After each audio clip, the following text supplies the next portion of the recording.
We move now to Valley of Fire State Park and its new visitor center.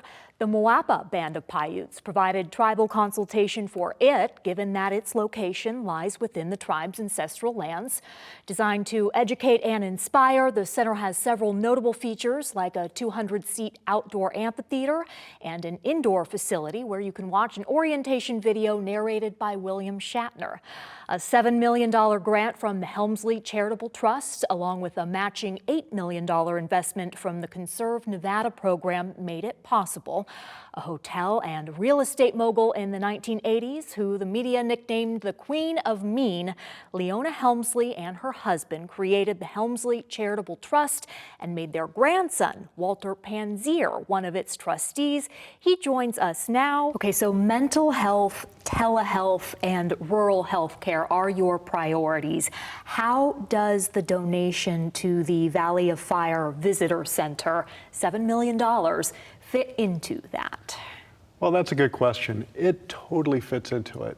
I'm a firm believer that everybody needs to have access to open spaces, access to the outside, access to recreate, and get exercise and just mental health breaks out in the open.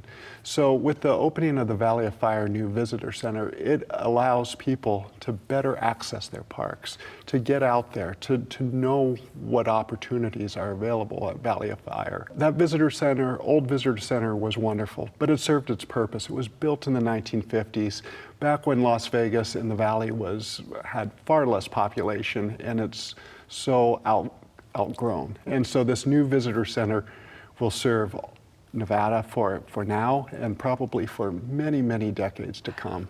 Let's talk about private philanthropy's role in rural health care. Your passion for rural health care stems from your time as a first responder in South Dakota. You saw firsthand how different access to health care is depending on where you live. Absolutely. I am so passionate about rural health care. I started my career in Oakland, California. So I saw a system where people had access points. And when I moved to South Dakota, I saw there wasn't a lot of access points. There were a lot of competent individuals, doctors, physicians, nurses, other first responders, but the technology was lacking. And that spurred my passion when I came to the Helmsley Charitable Trust. I saw the haves and have-nots, and I saw that people's zip codes determined healthcare outcomes, and that's not right. Everybody deserves healthcare equity, and that's what we do at the Helmsley Charitable Trust, is level that playing field in a variety of ways by bringing technologies, by taking those risks out in rural communities to make equity across the healthcare divide. What are you most proud of here in Nevada? Oh, there is so much I'm so proud of. We've been in Nevada almost 5 years, and in that short time, we've invested over $62 million across the entire state. We have helped every critical access hospital. We have helped every county. Two of the projects that stand out on my mind that I'm most excited about and has made a huge amount of difference across Nevada is one, our ECMO program. We expanded beds across ECMO beds, which is reserved for the sickest cardiac and pulmonary patients across Nevada. That acronym, will you pronounce it? I don't know how to. ECMO. But extracorporeal membrane oxygenation. What in the world does that even do? What it does, I'll bring it down to the layman's level. What ECMO does is basically works as your heart and works as your lungs. I mean, rural hospitals' ability to afford something like this is... Yeah, it doesn't exist. It wouldn't have happened. It would not happen. And even having ECMO centers, it didn't even happen in Nevada. It was very much not used across the state.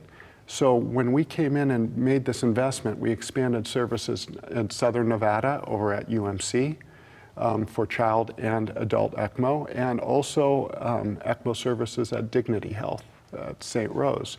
And then up in Northern Nevada at Renoun's Health, we brought a brand new service line of ECMO. So now the state's pretty much covered. So wherever you go for tertiary services, you can access this type of service if it's needed on it. But when you say what has been the biggest impact, hearing those ECMO stories. We had a 45-year-old gentleman saved, able to return home to his family, who had a massive heart attack and was placed on ECMO to live up in northern Nevada at Renounce. In southern Nevada, a 17-year-old had a cardiac arrest, a witness cardiac arrest. He was placed on ECMO. He's alive today. And seeing those faces and hearing those stories is what makes it so meaningful. The second point that is really impactful that we've done as a grant was across all of our service states areas, we placed AEDs in first responder vehicles.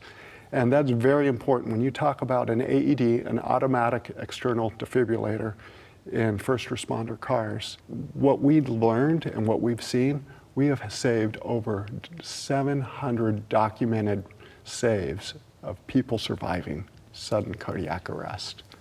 When you think about that, 700, that's like a small town. Now, one, I guess, critique of private philanthropy in healthcare is that, sure, you may buy these wonderful machines, but then are you there paying for the maintenance? And what if a hospital closes down and there's no one to even operate the machine?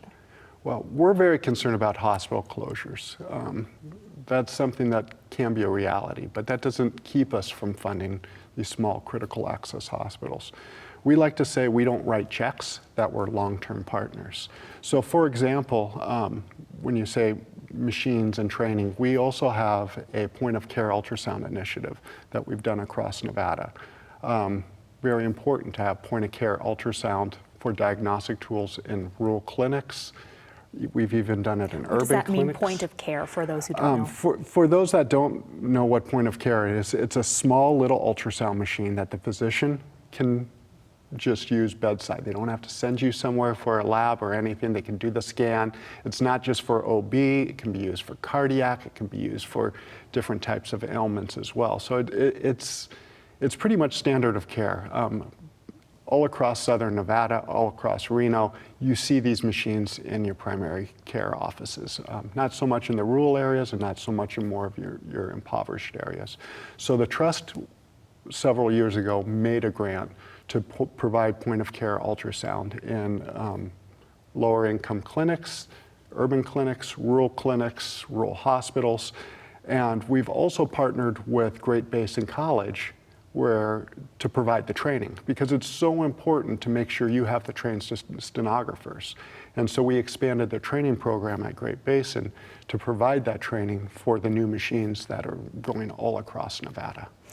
There was a program that we had you on when you were here last, when this trust had just entered Nevada, and it was providing law enforcement in rural areas with iPads that can connect to a mental health professional, because you have faced it yourself. You're going out to a call, and really what needs to happen is a mental health intervention. Exactly. How has that worked? Well, that has been going, it's still ongoing. We're in 9 counties, and I gotta say, across where it's been working, we're also in South Dakota as well, and we've expanded into Wyoming. So it's across all of South Dakota and now expanding into Wyoming. And where we've seen successes is when it's utilized. So in these 9 counties that are the high utilizers, we have seen it in Nevada keeping Nevadans at home 80% of the time. That's huge. Where before, if they would be conservative, because if someone's threatening suicide, threatening self-harm, they take them to a higher level of care. Or they could end up in a jail. Or they can end up in a jail. Yeah. And so when we're able to keep 80% of the people at home in their community, that's a huge cost savings for the county, because you got to remember, some of these rural counties are coming all the way down to Las Vegas for beds, or all the way over to Reno for beds. And now that takes deputies and EMS workers out of their county. So it's keeping the county workers there, saving the county money, and also keeping the patients where they need to be, because not every patient needs that highest level of care. If they can be served in the community, that's what's best for the patient. What is keeping counties from utilizing this to its full potential? I think it's something where it's new. This is a brand new technology. This is something that's a new toolkit. So it's going to take some time to develop change, and I'm very confident. I look at how South Dakota, our first state where we launched that, has embraced our virtual crisis care. Internet access can also be an issue out in rural areas. Is that something you're confronting? Yeah, in some states it is. It can be a challenge, especially as we work with telehealth. I gotta say, Nevada, from all the past governors, has really utilized broadband and really utilized the federal broadband funding. So Nevada is in a much better place than some of our other states that we work with, but it still can be a challenge. Okay, last topic, private philanthropy. How much can it help in a system? So many rural hospitals have populations that utilize Medicare and Medicaid, and that funding is always at threat of running out. Can private philanthropy fill that role? Private philanthropy cannot totally fill that role. It's never a substitute for reimbursements or payment structures and those type of things that is necessary for these smaller hospitals to operate in the black and operate in a profit and reduce their risk of closing. So payment structures like employee salary? Yeah, employee salaries or anything like it's not a substitute for the fee-for-service, for what they're getting back on the insurance. Okay. Where philanthropy can come in and be so impactful is taking those risks, bringing new service lines that should be sustainable. That's the key. When the Helmsley Charitable Trust brings a service line, we look at to make sure that the hospital can afford it after the grant's out, and afford to keep on running it. It's key because we never want to come in and introduce a new service line, whether it's a cardiac cath lab, a cancer center, fill in the blank on it, and have that disappear after the grant, because that does more harm to the community, because the community gets used to the service, the community wants that service, but if the hospital can't afford to maintain it, we failed as a funder. But it's the funder or the philanthropy's role to come in and really push the envelope of risk. It's pushing those envelopes. Walter Panzier, thank you so much for joining Nevada Week. Oh, thank you for having me. I greatly appreciate